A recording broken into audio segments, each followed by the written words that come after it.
Hi, everybody. I'm Wendy Murdoch, and this is Webinars with Wendy. Today is Friday, and I'm doing a Surefoot talk today all by myself. We've had some people want to ask some questions about Surefoot, so I thought I'd just come back and do,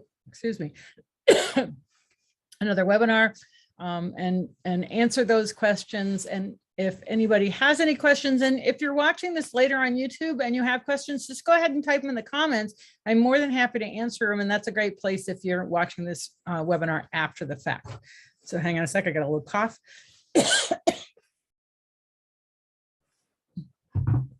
All right. So I think what I'll do, just like most everybody tuning in here are very familiar with Surefoot pads, but I'll just kind of do a brief overview, kind of talk about where we are now. Basically, we're looking at 10 years ago in May. I put the first horse on a pad and saw a huge change, and I literally timed it for 15 seconds and he went from looking lame to sound. And that's what started this entire process of Surefoot. And then in that 10 years, we've been working hard on creating product that's going to be horse durable. That was a big deal. We came out with our products about 6 years ago now. Yeah. And they're fantastic. They're really hardy and sturdy. They do get damaged, and I'll talk about that as one of the most common questions that I get. But Surefoot is now around the world. It's in Australia, New Zealand, all over Europe, UK, United States, Canada, Mexico, Brazil, Japan. So we're a pretty international organization, and we love what it's doing for horses. I just had the great opportunity yesterday to go and do a little Surefoot demo. Because it's wintertime and we haven't been traveling, I haven't been doing all that much. So it's really, really fun. I went to the Nova Equestrian Center, which is a fitness center for horses in Aldie, Virginia. Dr. Jay Joyce and his wife have started this, and they want to incorporate Surefoot as part of their fitness program. So Catherine Wyckoff, one of my four-hoof Surefoot practitioners, and I went up there and I did a little demo, and it was great because I had two very different horses. I had Dr. Joyce's wife's horse and a 5-year-old Andalusian. He's a really sweet guy. He's kind of in that gawky stage. He hasn't filled out yet, but he's gotten very tall. Really handsome fellow. And of course, he really enjoyed the pads and showed us the typical, stood on, I think I put him on two pads in the front by the end, just firm. Maybe it was a 10-minute session, probably 15 minutes just because I was talking. And we saw the classic neck lowering, walking better. Like when he walked off, he walked with his neck down. He's kind of a in your pocket kind of guy. And so one of the really interesting things was that he stopped being in my pockets and stood there very quietly. And we could see the classic slow blinking, the changes in facial expression, all the typical things that we see with Surefoot. And this was great fun because I had all their therapists and the vet standing there watching, and as I was talking. And then there was this horse that was watching us that was banging his stall door. And, they were like, oh, there he goes again. This horse, as long as there's a human being within his sight, he bangs on his door. He's obnoxious. He fesses, and, he can't stand still. And so I said, well, let's work with him.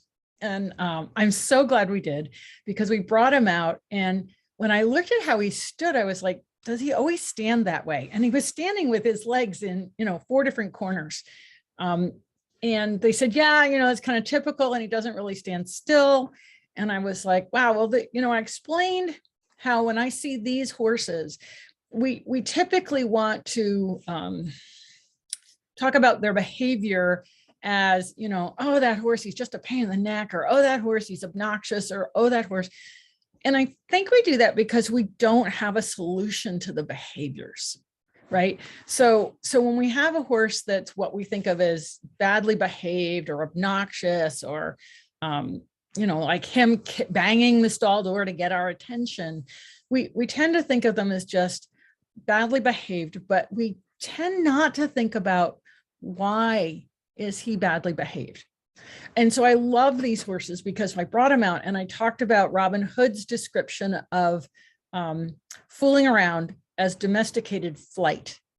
And so there's fight, flight, freeze, faint, fool around.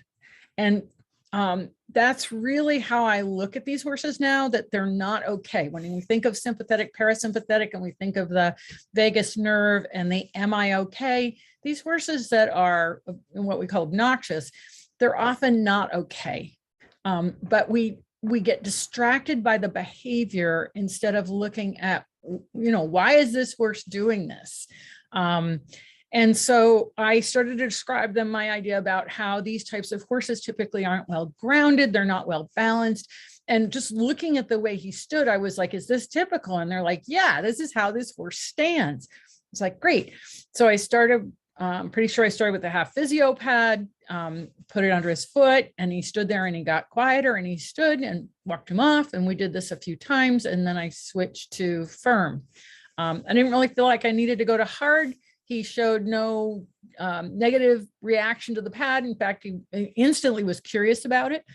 And so then I went over to his right side and I couldn't get to his right side. He swung his neck around at me. He moved away from me and they were like, oh yeah, he's really difficult on his right side. So I said, okay, no problem. I went back over to the left side. I did the left front foot again. And I think I may have at that point decided to just put a second pad under the right foot. So let him feel it on the left and then match it on the right. And when I came around to the right side again, I could put that foot on the pad. And it appeared that he was just like people. We have a leg that we feel more secure on. And it seems as though he felt more solid and secure on his left front than his right front. So when I put the pad under his right front, you could see him lean down heavier on the left front. And when we think about this more secure leg, the way we have to think about it is if you're walking across an unstable surfaces yourself, like say you're going over some rocks, the leg you're going to move forward is the leg that is not your secure leg. In other words, you're going to keep your weight on your leg that feels really secure, and you're going to move the other leg forward because you don't feel as secure on that leg. It's freer to move. So when I watch horses, I apply that same concept that the leg that they're really secure on is sometimes the leg that you can't pick up because they need that leg. And they're like, don't take away the leg that I feel secure on. Or sometimes it's the easier leg to work with.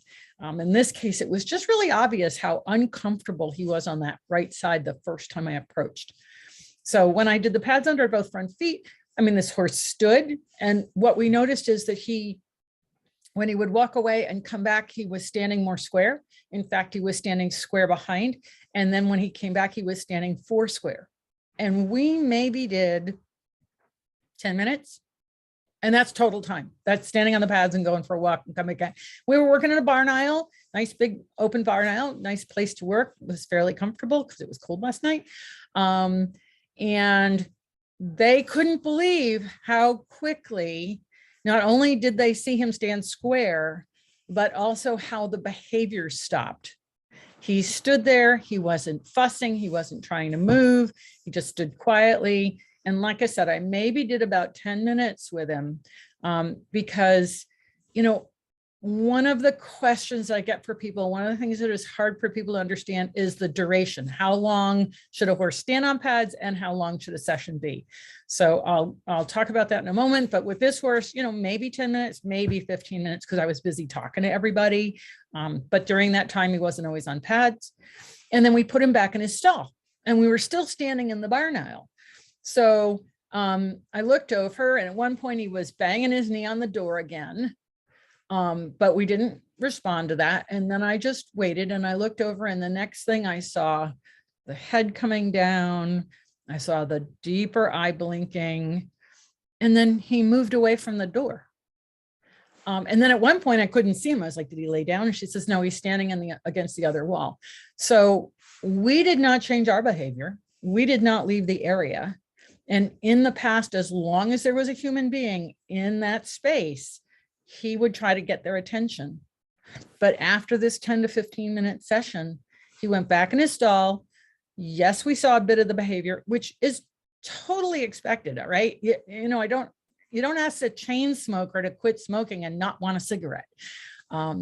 So it was totally expected that he might do that behavior again. But what was really, really interesting is you could see that the process was still influencing him. And this is one of the things that I find so fascinating about Surefoot, is that it's not so much what happens on the pads. While that's incredibly interesting and very exciting, it's what's happening afterward that's still happening in a horse like this, who's had very strong behavior, clearly been standing in a really out of balance way, clearly been a behavior issue with his banging and his distraction and his inability to stand.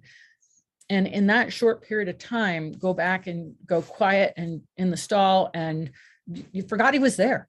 Literally, you forgot he was there. So I really want to contact them back today. I forgot to send him an email before I started the webinar to see how he was today. Yeah, exactly. And I'm going to check some as soon as I get done with this webinar, and I'll put the answer in the chat when I put the webinar up. But this is one of the things about Surefoot that is so fascinating and so amazing, is that, we see these kinds of changes. So there's so many benefits to Surefoot that people don't necessarily recognize or acknowledge at first. A lot of people want to think about it for rehabilitation, for proprioception. It's all great for balance, for core stability training. It's fantastic, right? But the thing that I find so interesting is the mental and emotional changes that we see in horses from something like this, from such a short period of time on the pads, to have such a huge effect. Okay, so I don't see any questions yet in my chat. I will talk about duration, because that's one of the most common questions, and if you have questions after this webinar, you ever want to ask a question, you could always go to the Fans of Surefoot Equine page. It's a group. Join the group. We got over 5,000 members in that group now. Everybody's fantastic. There's veterinarians and farriers, and people are always willing to chime in and help you out if you have a question. So please feel free to ask questions there. So one of the most common questions we get is, how long should my horse stand on the pads? Especially in the beginning, I always say, keep your time short. So you keep the time on the pad short, that's under a minute, and you keep this overall session short, 10 to 15 minutes. So a session is from the time you start using pads to the time you stop working with them and the horse. Okay, that's a session. And the time on the pads is the time you place a foot on a pad until they walk off or you walk them off. There are some horses that will not walk off. There are some horses that get on pads and just want to stay there. But in the beginning, we really need to be a good parent. We need to ask them to walk off, because they can become sore, and I've seen it happen. And it's hard to explain to your horse, gee, you're muscle sore because you use different muscles from standing on the pads that challenge your balance and proprioception. So if we keep the time on the pads short in the beginning, we can always increase that length of time as we see the horse progress. And this is the thing, if you have ever seen any clips of Felicitas von Neumann-Cosel and what she's doing with her horses, she'll let those horses stand for 10 to 15 minutes. I can pull up a picture of Felicitas. We went and filmed last summer at her place. I have not yet released that video, but we were working with her horse, and this horse here, this particular horse is her stallion, and she'll let him stand on the pads for about 10 minutes. Now you have to remember, he's been doing this for 3 to 4 years now. So he's not new to this party, right? So that's the thing, is as you get started with Surefoot, you keep it short in the beginning, but once you start to see how your horse responds and how he feels about the pads, then you can decide, okay, I'm going to let him stay a little longer. This horse here, they've never been able to capture it on film, but he will stand on the pads. And when he gets off, he does this enormous cat stretch. And they were so funny because they said, we've never been able to film it, but he does it on a regular basis. Right. And let me just drop the sound out, and you can just see that, his eye is really soft and he's licking and chewing. And one of the things Felicitas was saying, and obviously she's talking to us right now because we were filming her, is she talks about how she wants to be able to step back out of their space and let them process, and just let them stand there on their own. And I really agree with her on that, because we want that horse to be able to figure this out, right? We want this horse to benefit from the pads internally on his own way. And so by being able to step back and look to see, can they maintain their balance? How are they responding to the pads? You know, when are they ready to step off? And as you can see, given his choice, you know, he will step off on his own. So, I mean, I've known horses they'll stay on pads for 15 minutes. But again, they're horses that are very experienced. And so we don't have to worry about the soreness issues. And I think that that's something really important to keep in mind. And so, you know, I always feel like I'm kind of talking to those that are just starting out with Surefoot and how important it is to keep it short in the beginning, and then that you can expand out later. One of the other major questions that I get is that, you know, my pad has broken, and actually your pad hasn't broken, but your pad will show wear and tear. And so this is Felicitas's pads. She stacks them. Sometimes she triple stacks them. She uses them with every single horse every day. That's like 6 horses, 5 days a week. So these pads are being used in more of an industrial sense than the typical single horse owner or a horse owner that just has a couple of horses. And as you can see, they are definitely showing wear and tear. They're showing cracks and nicks. There's a little corner missing over here, and they're still working. And so, you know, we need to recognize that the Surefoot tools are simply that. They are tools to a result, and the result is priceless. You cannot put a price on the kind of effect we had with the horse yesterday that went from the, you know, being labeled as the kind of obnoxious fool around horse that can't stand still, that's never in balance, to the calm, quiet horse that we don't have to worry about anymore. There's no price that you can put on that in terms of your emotional state, their emotional state, how willing they're going to be to easy it is going to be for them to recover, how much they can work in partnership with us. You cannot put a price on that. And so what you have to realize is that your Surefoot pads are the tools to that success. They are going to get worn. Yay, it means you're using them and helping a lot of horses. And so Felicitas actually says, you know, if your pads don't look like this, you're not using them enough. And you can see here that you can see that hoof print that's stomped right into the middle of that pad. And I mean, the pads will wear out. You know, they will. This firm pad here, after a while, it just does not return to its original square shape. Okay, you're wearing it out. It's still going to work, right? The surface cracks, it's still going to work. You know, if the edges get damaged, that typically what we see with the edge damage, and because she's stacking, you see a lot more damage on the edge, because when the horses come off that stack, they sometimes can you know, slide a pad one over the other. Let me see if I can pause this and find a picture of stacking here. They'll slide one pad over the other.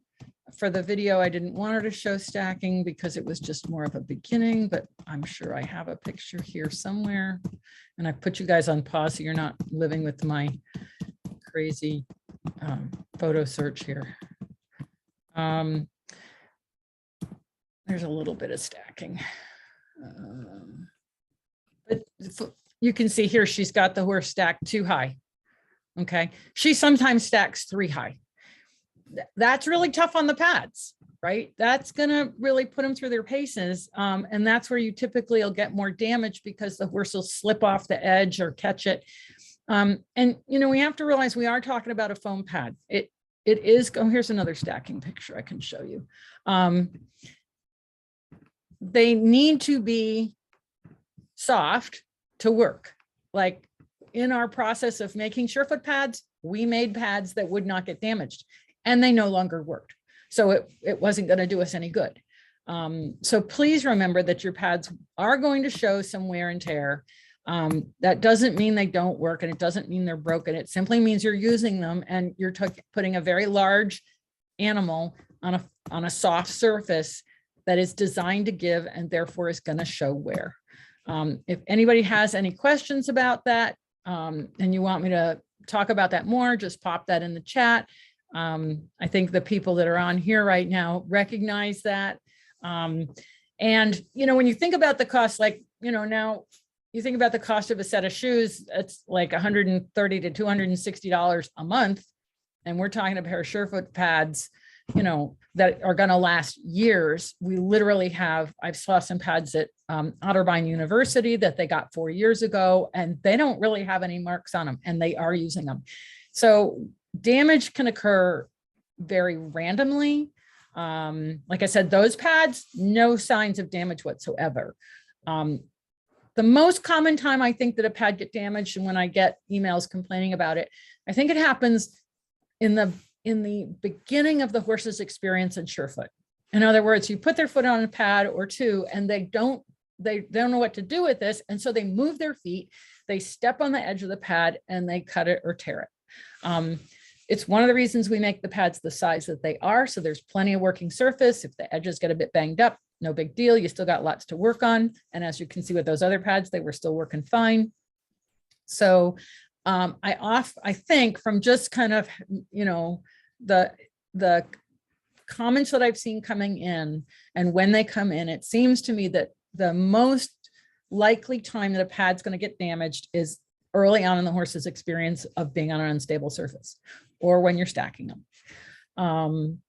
And sometimes I think people overestimate their horse's ability to navigate an unstable surface, and they might have been better off starting with a harder pad. Medium is not a starter pad. Medium is very springy. It can make horses nervous because it has that rebound. So it is not a starter pad. I see, you know, I'll notice when I'm filling orders that I'll see medium pads going out as first choice. I really don't think medium is a first choice pad. Hard and firm are your first choice pads, or half physio. So just keep that in mind. You know, don't overestimate. Oh yeah, great. What pad you start with. So somebody just asked the question, what pad to start with? And it's half physio pad if your horse is really anxious and nervous and, you know, really skittish about things. For farriers and barefoot trimmers, the physio pads are fantastic. So if that's what your primary job is, you know, you really need one of those in your pocket. We have so many farriers and barefoot trimmers now using Surefoot that, you know, tell us, I couldn't work on this horse without that pad. So that's just a really good one. I always keep one in my car. I can put a person on it. I can put it in my on my car seat. We've seen people do that. I can put it in my bag if I'm flying, so that I'm never without a pad. It's an easy and handy pad to have. You know, I've seen it help horses with colic. I've seen it help horses with stress.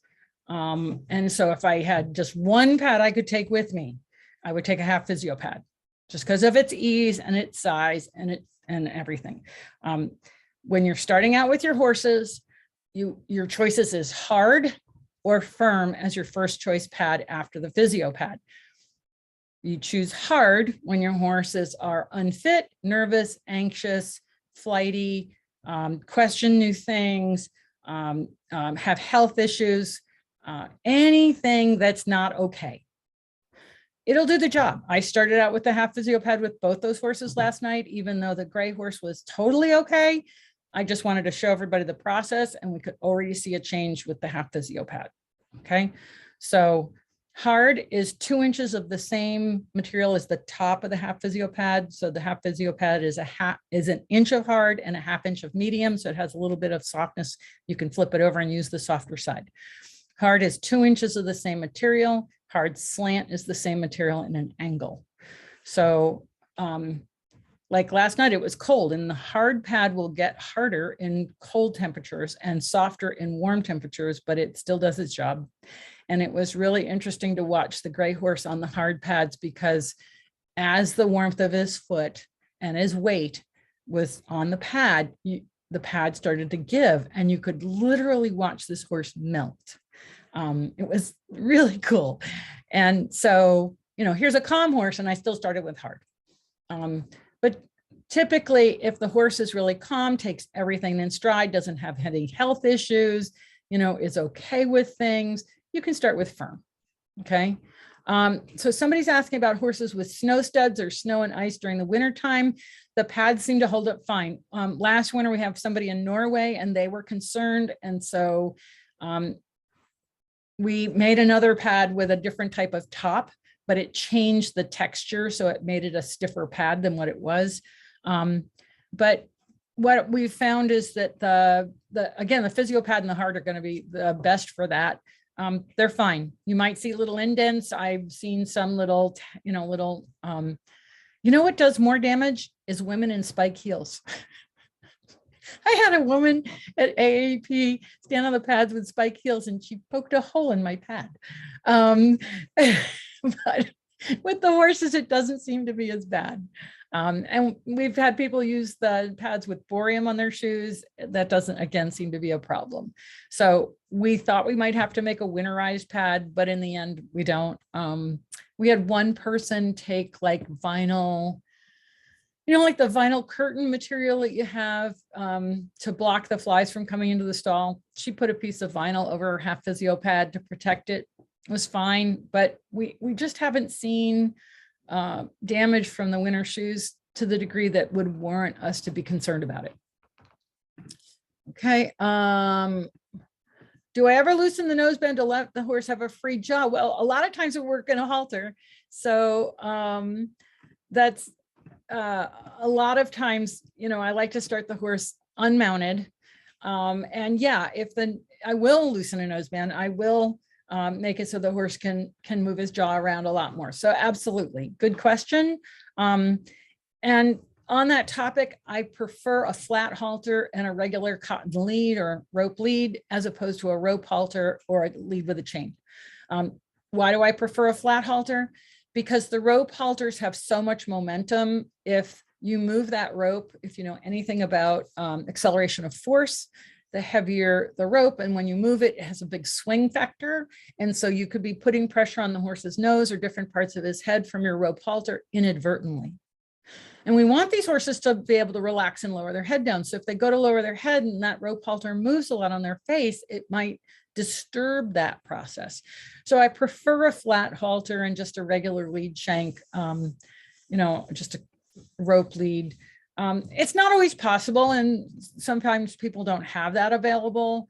But what we're trying to do is not disturb the horse in its process of relaxation. We want to allow the horse to let down and not have anything interfere with that. So stepping back, if you're working with an owner, having an owner step back and not pet their horse while the horse is standing on pads or, messing with their mane. If it's with a rider on board, having them stop petting, not easy to do, to get the owners to just let the horse be. But if you can, that's a really good idea.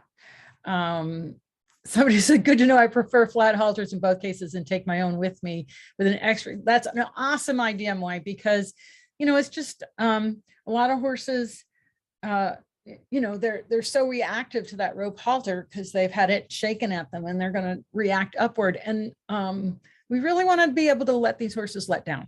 That's really important. Somebody says, confirms my thought that there is no place or justification for high-heeled shoes in women. Absolutely. All right, so I'm going to read. Oh, wait, I have another question over here. This is great. Why would I put the horse on pads with a rider on them? Oh, it's an excellent question. And it's one of my favorite things to do. So obviously my day job is teaching riding, and I started this with a horse under saddle way back 10 years ago. But the biggest reason for working with the rider on board, and obviously I make sure the horse is okay before I put the rider up. I put the horse on pads before I put the rider on. In fact, I have on my Patreon page, Murdoch Method on Patreon, I'm uploading video of 2 case studies that were 3 days with the same horses, a Mustang and a thoroughbred off the track. And I start one of them with the rider on, but I checked it out and he was okay. And you can see my process doing that. And the other one, I checked it out and I took the rider off, and you can see why I did that. So typically, and to be safe, it's always better to introduce the Surefoot pads with a horse that is unmounted and whether that's with or without tack, but unmounted, before you have the rider on. The reason for doing surefoot with the rider on is that horses have habits in environments, just like we do.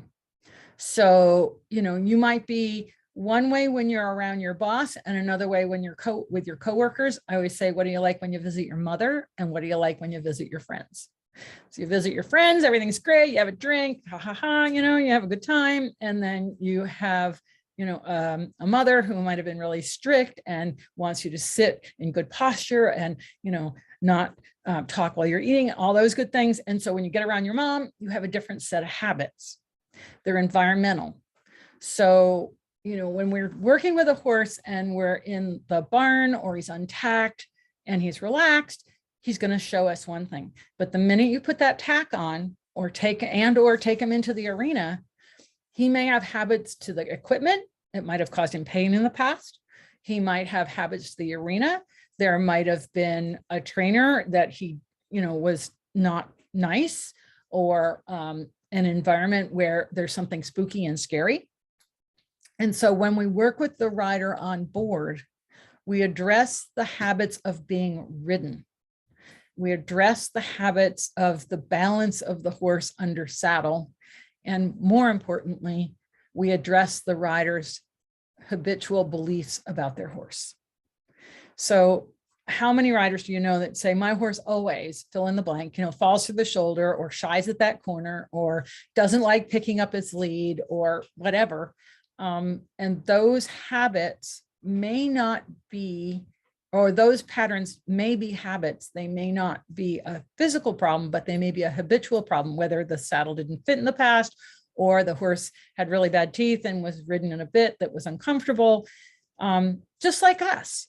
So, if you have an injury and you start to limp because of your injury and then it heals, but you've been limping for 3 weeks, unless you repattern, you're going to keep limping in many cases. And so horses hold habitual habits environmentally or to their equipment or their rider. And by working with that horse under saddle, you address the horse's habits. And more importantly, the rider's perception of their horse changes. The rider's perception of their horse changes as they feel their horse become conscious, change its pattern of movement, think about where its feet are. One of the most common comments I hear from people is, I can feel my horse's hind feet. And I always wonder, what did they feel before? Because this is like a revelation. I can feel my horse's back feet, and I'm thinking, wow, I wonder what you were feeling before if this is what you're telling me now. A lot of times we don't realize it. We don't realize something's missing. And then when it's there, we're like, wow, this is really cool. The other thing that I worked with a really top Grand Prix dressage rider over in Germany. His name is Jan, and beautiful mare, gorgeous, lovely rider. Watched him ride the horse, really nice. Started doing surefoot with the horse. His comment afterward was that I no longer have to train my horse. I simply get to ride my horse. And so by using surefoot, we helped her find a better balance, and he didn't have to constantly manage the training issues. He just got to enjoy riding her. And so this is one of the reasons why I love doing surefoot under saddle. I love the person to feel all the little subtle movements that this horse is making, and the way they walk off and think about their foot meeting the ground, and the way they start to move differently and their stride opens. And you can move the horses a lot easier under saddle, rather than on a tight circle or on a lunge line. You can really move them, and you can employ the change immediately into movement. So, there's been cases where I've worked with a horse and they're struggling with a flying change. So I'll have them, do a little bit of surefoot, have them warm up, ride the horse a bit, and then I'll start putting the horse on pads and then having them go right back to an activity whether that's right back to canter, pick up your flying change, or to a lateral movement. And so you employ it immediately into the process of training, and the horses have a different understanding of their body and their proprioception and where they are in space and their grounding. And suddenly you can start feeling the horse figuring out what this balance issue is that they couldn't get in just training them. It brings in a new level of awareness. It's really awesome. So somebody's saying the horse's environment contains so many more factors than what we would acknowledge and notice. Absolutely. And, you know, they have memories, they have habitual problems and memories just like we do. And so, you know, once we acknowledge that the horse has habits, which is what Surefoot helps you really, really see, then it's addressing those habits. There's very few times where I've seen a horse get worse after doing Surefoot. I mean, there's very few times. And in those times, if I see a horse getting worse, Surefoot hasn't made him worse. Surefoot has decompensated him, taken away the compensatory pattern the horse was using to mask the problem and made it more obvious. But in 99% of the cases, I don't see that.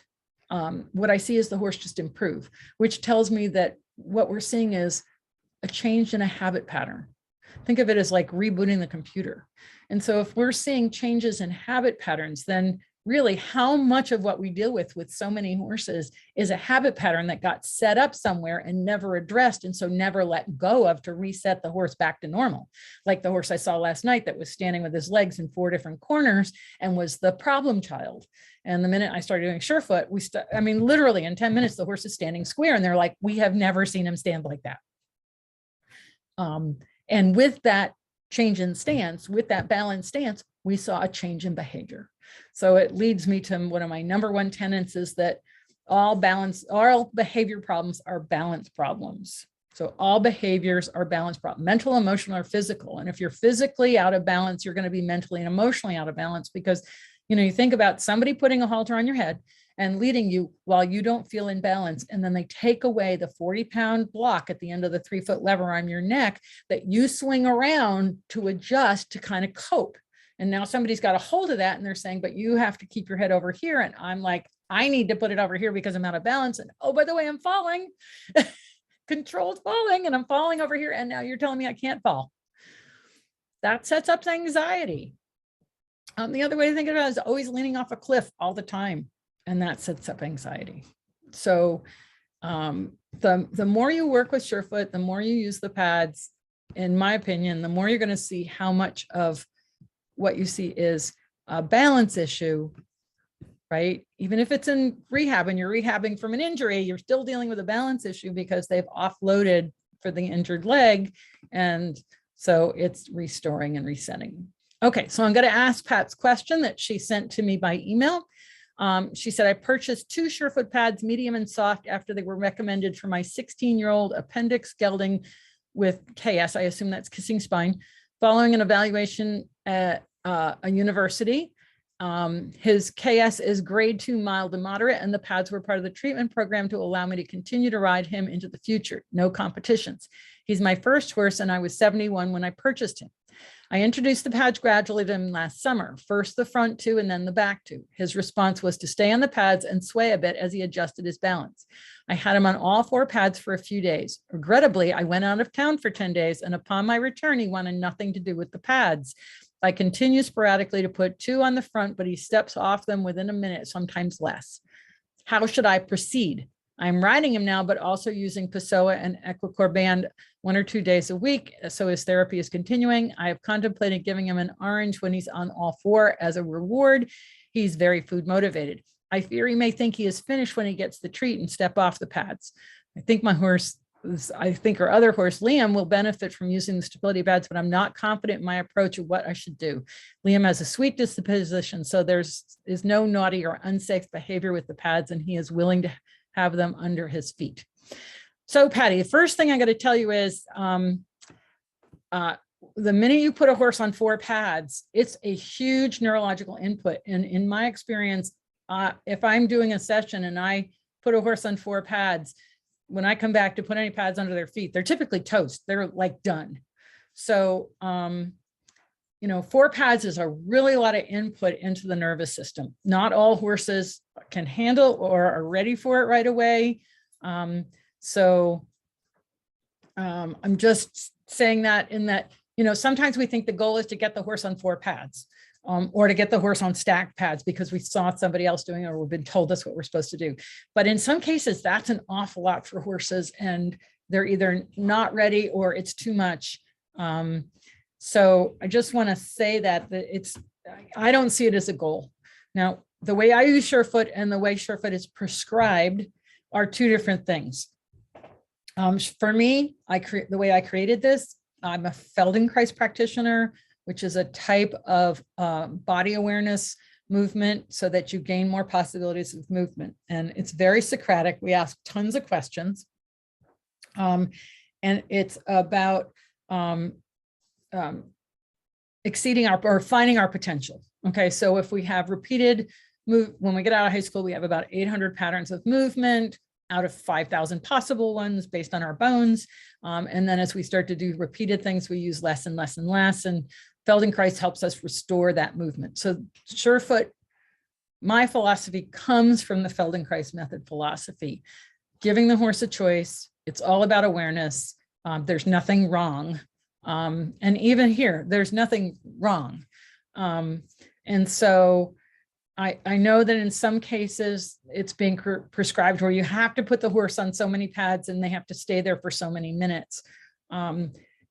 If it works, great, but if it doesn't work, where do you go? So for me, Surefoot's about awareness and opportunity and giving horses choice and asking questions. And so giving horses choice, one of the choices for me is if you want to walk off, walk off. If you want to walk off, there's several reasons why. And I'll give you a list. And this is going to be coming out in the first workbook is why do horses walk off pads? Flies. I got to Australia in 2019 and one of my associates was using Surefoot pads and the horse, wouldn't stay on the pad. And I realized, oh my God, I'm back in Australia. The flies are so bad here. Flies, fright. They might get scared. Okay. Friends, they might see a buddy and they walk off to go to the buddy. Food, they might, start food seeking and walk off. Flight, fries, friends. Falling, they can lose their balance and fall off the pads. Follow, if I step back a little bit, they'll follow me. Or finished, they're done. And that's one of the ways that they show us that they're done, that they've gathered information from the pads and they're finished with it, is that they walk off. Now, in your horse's case, I can't say which one of those things is the reason why he walks off. I also wonder if you're trying to do all 4 pads every time, in which case I would suggest that you just do 1 foot. And I also would highly suggest that you start with your other horse because it's really hard with an N of 1. With one horse, it's really hard to see the sort of the gamut of responses and reactions that horses will give you. But if the more horses you work with, the more you kind of see the nuances and understanding and subtlety and can accept what one horse does over another horse. So I would suggest that you go ahead and work with your other horse, but just start with 1 pad. And by the way, I don't think of medium and soft as my starter pads. I think of hard and firm or physio pad as my starter pads. So, and the reason for that, medium's very springy. It may be too springy. He might have been able to do it before, but it may be too springy for him now. Soft is going to have the most give and be the most laterally unstable.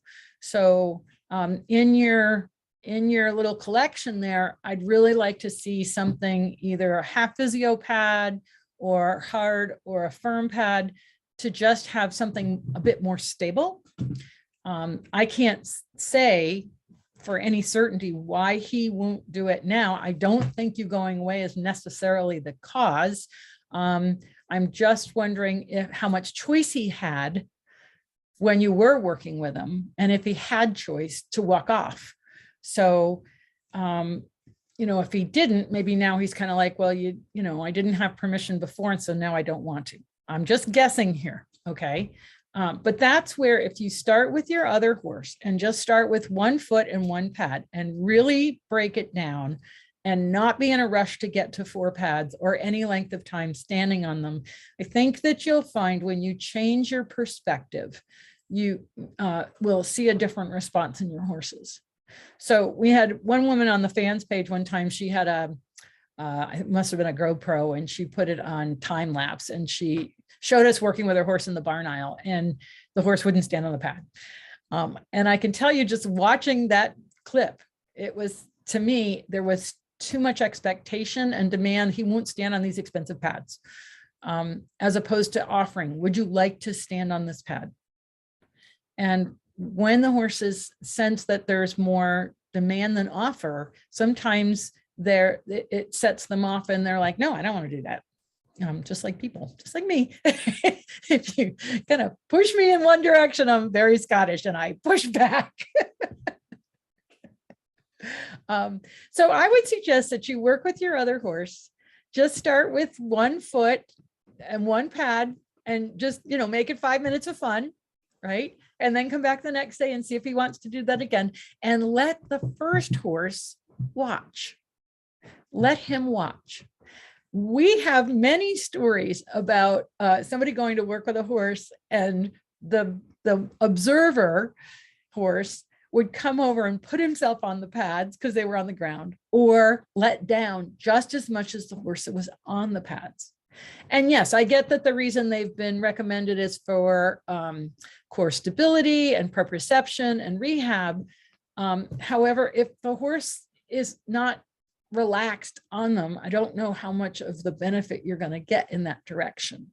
So I would just say, really slow the process down, work with your other horse, consider getting a stiffer pad, half physio, hard, or firm. I don't even have any hard in stock right now.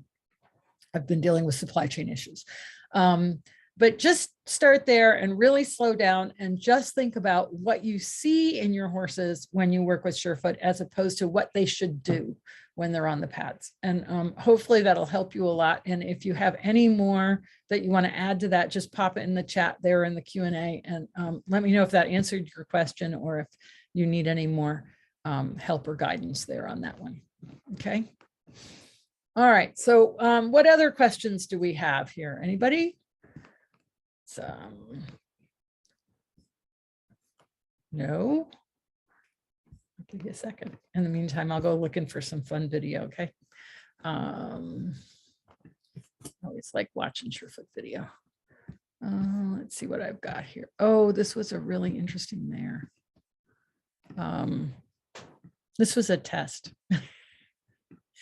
So this is the mare's response. Okay. And you can see that at this point, her eyes are totally shut and her lips are really droopy. And she is a horse that's with a very good dressage trainer. And I went to see her to show her Surefoot, and I worked with this one horse. And then she asked me to work with this horse who was very skeptical about things, very uncertain about things, very, like, oh, what are you doing to me now? Like, just didn't want to be poked or prodded or in any way, she'd been told what to do so much. And I just, went through the same process that I do with every of the horses. I just offer it to them. And then this all happened when she was not on a pad. So one of the things to realize is that so much of the processing can happen when they step off. Like here, you can see that the pad's here, and we just waited for her, and she got this incredibly soft face and relaxed neck and really went dreamy. And that really sold the trainer. She was convinced at that point. So yeah, while they're on the pads, there's amazing stuff that can happen. And then there's the after they've been on the pads stuff that happens afterward. Oh, there's a really neat video of this gray mare. Oh wait, she's not on a pad there. Here we go. This mare here, and let me just resume share. Let's see if I can make it bigger here. She was really interesting. And you can see there's a chain shank. I would prefer a shank without a chain, because look at the funny way, the weight of it as it loops. she was really interesting because when we started with her, she would fall to the left. Like you'd pick up her foot and she'd just fall to the left and couldn't stop falling. So that's when I realized I needed to include falling. And there you can see her step to the left. And that's what she was falling to the left when we started with her. Really nice mare. It's just another little short video of her here. So, you know, it's not uncommon to see a horse fall off a pad. And here you can see that she's just got her heel on that half physio pad.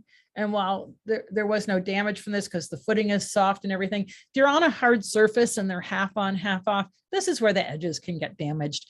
You know, you've got the weight of a horse coming down with or without a shoe. Barefoot tends to slice pads where shoes tend to tear it.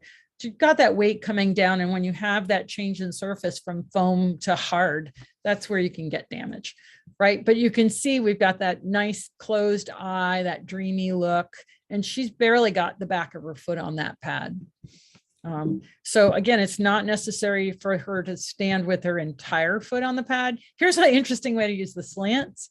I can't remember if we intentionally did it this way. I think we might have. Right? We've put her in a little bit of pronation with the hard slant. You can see that she's standing a bit more square here. And you notice that she's got her head over that foot that's on the pad, but you can see this droopy lower lip. The ears get really soft until she hears something. The deep blinky eyes. Yeah. Yeah. So this is where I was like, do we really need to have that chain shank? That just putting weight on the halter. And that's what I'm trying to avoid is the weight on their head. Yes, she followed her off, but just before that, you could see here, right? She moved her head, and as she came back, her head weight comes back, right? And you can see how it's thrown her rib cage over to the opposite side, which is unweighted that front foot. And then of course it steps over, right? But she was falling through that left shoulder before we started and couldn't really stand on the pads without falling over. Let me see what else. Oh, it's a cute little guy. Let's see what else I've got here. Oh, pods. Moy asked me about pods. I'm glad I pulled up this picture. Here's a pod shot. And Moy, I'm surprised you didn't put it in the chat there. All right, so I'm going to unshare my screen for a second and talk about pods. Oh, no video? Oh, did you get to see it at all? I could do it again. I can't see the chat when I'm watching the video. There was a delay. Yeah, that's the biggest problem with video on Zoom is the delay. No video. All right, let me go back and just screen share and show that again. And then we're going to talk about pods. Resume share. So can you should be able to, let me see if I can get the chat where I can see it at the same time as I know. Let's see. Hang on, let me stop share and change my screen size.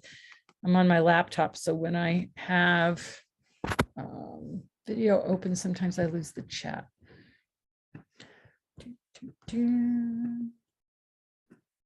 Except the last video. Okay, let me find the last video. Oh, I think this is the last one. Yes, I am across the pond. Oh, starting with the slants. Okay. Let me find that one. Where is it?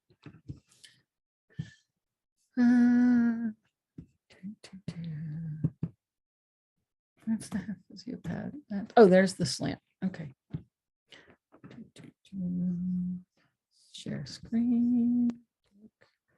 Share. And it's true that video breaks up a lot on Zoom. Okay, so here she is on that hard slant and it's angled, slightly pronated, right? And you can see how she has her head organized over that foot that's on the pad. And you can see how her face, she gets really blinky, and we pop the chain off. And the door is out to her right where she's looking, but then as she swings her head around, you can see, and I'll just take that back a little bit so I can drag it. She brings her head around. Here, her rib cage, you can see right there that her rib cage shifts to the right. And as it shifts to the right, it unweights that front leg and she steps over. And this is where she was falling to the left when we started, that you'd pick her foot up and put it on a pad and she just fall to the left. But here you can see she's able to stay. And then when her head weight gets over there, she has to move her foot, right? She's going to get her foot underneath her head. And then I went forward, and let me just pause share while I get to the next picture. But it made me think about pods because I saw this picture. Here we go. Right. So hopefully you can see this picture of a horse standing on a single pod. And it's a really nice stance on a pod here. It's what I call a straight load, where you can see that the weight's coming down through and the distribution on the pod is really even. Yeah, there's a bit of bulge up in the front. The horse didn't come out totally centered on the pod, but it's very even distribution. Whereas with a lot of horses, let me see if I can find my pods folder. That is not the case. But the pods are advanced. The pods are something you wouldn't use unless your horse is really comfortable on pads, because it's a much smaller surface area and you have to be able to target their foot. So they need to be really comfortable. See all. There we go. Okay. Resume share. They have to be really comfortable. Come on, there we go. Okay, can you see a horse standing on two purple pods? Boy, hang on, Moy. I got to figure out where your hand's raised. Yes, okay, great. All right. Moy, can you type your question? Or is it too hard to type your question? I'm struggling here between Zoom and my screen share.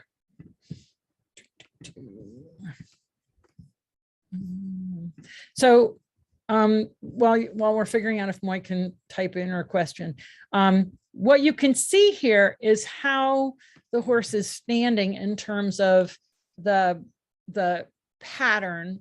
On this foot, you can see that there's a lot more pressure here on the lateral side of the foot. And you can see how this pod here has rolled up a bit. So this surface has come off the ground. So she's kind of slipped to the back. Now, what I really like about pods is you can see different types of what I call loading: toe, heel, lateral. I'm asking when I would offer a pod after I've done pads. So if I have a horse that, I've gone through several different pads. I've moved from hard to firm, maybe a slant, everything's good. The horse will stand on two pads. Then I might consider offering a pod. Nope, before stacking. Yep, I do it well before. In fact, Felicitas started stacking. I was using pods long before stacking, but you can stack pods on pads. So here you can see a toe slip where you can see how the pod rolled up from the back. Now this horse is a super interesting horse because she had a hugely severe injury. Her upper arm was cut down to the bone. It took over a year to heal. Afterwards, she had a lot of scarring. She'd had therapy, but she was still not right. Okay. This on the blue pod, and all the pods are the same. They're just different colors, but the one on the blue pod is the injured leg. This was the uninjured leg. And you can see how here's where the pod started out. You can see the imprint of it. And she toe loaded so bad, she rolled that whole pod up. Whereas on this one, it doesn't look like it, but she's heel loading a bit. And you can see how the pod started out here and she's rolled it back. Now this is the horse. And if I zoom in, here's the scar, and I'll just trace it all the way down, right? That was a huge injury. And this was her second session. So I'd done a session with this horse about a month before. We did a variety of pads. She was really cool. I came back a month later. She had not seen pads in between. We started out with pads again, and then I progressed to pods. So here you can see where the pod started, and she side slipped it, right? And here she's also side slipping, and you can see that just by the way the pod is curling and the imprint of where it was. So so what I would do is stand her on the pods, let her go for a walk, come back, repeat. So I did this several times. And again, you can see how she's totally side slipped this. This is where the pod started. This is where her foot wound up. It's really nice to do this on good footing because the pods will roll. They'll pop up on, you can use this on a hard surface, but they will tend to pop a little more if they slip off of it. Right? They don't seem to be frightened by it at this point because they probably popped a pad up on their leg. Why are the pods not smooth like the pads? Actually, Bob Bowker thinks that the nubbies have an effect on the sensory part of the sole of the foot. So he actually likes the fact that there's some texture there, giving a different feel to the sole of the foot.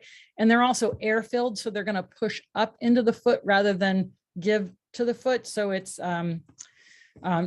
tactile, and as they obviously the pressure increases, right? And here you can see how much, this is the foot that looked so nice on it before. Now she's totally toe slipped and rolled it, right? And here she's heel slipped a bit, right? There she's really toe slipped. And then, and I think this is actually a slow motion, but we'll play this little video. It's slow motion, but you can see how we've got a heel slip here. But now you can see that this foot's standing actually really square on that pad. And so I'm looking for this straight load. And what I find with them is that the horses, they don't seem to mind the pods slipping and popping at that point, right? When I get to pods, they don't seem to mind. But here's this horse now, and look how much more even she is on her two front feet, right? We don't see the slipping, a little bit of heel load here, but we don't see that slipping. And here she's, you can see how much more square she is. So there's something about the pods that put in different information, right, than the pads. And here you can see side slipping medially and heel slipping on this one. Here's a back foot, and look at where the pod started and how much there was a heel slip, right? Whereas this one, the left hind, is quite straight loaded, right? And that's what I look for. I aim for the third row of dots. And what I can see is it's quite even in its weight distribution all the way around, and it didn't slide anywhere. We don't see any slippage like we do on this right hind where it really rolled the pod off, right? Here's just a lateral view of that heel slip and where the pod started and where the foot wound up. And that's just a back view of the same thing. But here you can see, and this is what I think of as a straight load, is that it looks like the weight's evenly distributed all the way around.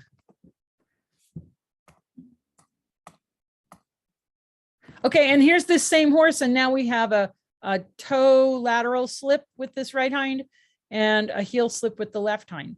So again, here's the print of the pod, and here's where it wound up.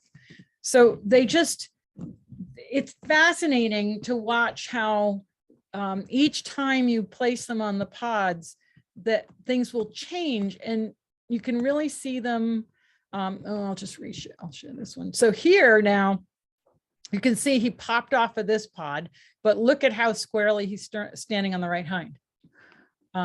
So it gives you a different information than the pads because they're own. I can show you this. And I got a question here. Okay, I answered that question. Good. Here I used 4 pods, right? And we can see now he's resting his toe on the left hind. He's standing squarely on the right hind. He's laterally slipped left front and heel slipped right front. Now I will tell you that I had one horse. Nope, there is no difference between shod and barefoot. I don't see any difference. And I work with both shod and barefoot. And let me see if I can find a picture of a shod. Oh, I know I have a picture of a shod horse. Hang on, I'm going to zip through my pictures here and see what I got. Oh, this one's shod. Here I stacked a pod on a medium pad. You can see the clip right there. So, and the nail and a little bit of toe slip on it. So I'll stack them. Where's this other one I'm looking for? Oh yeah.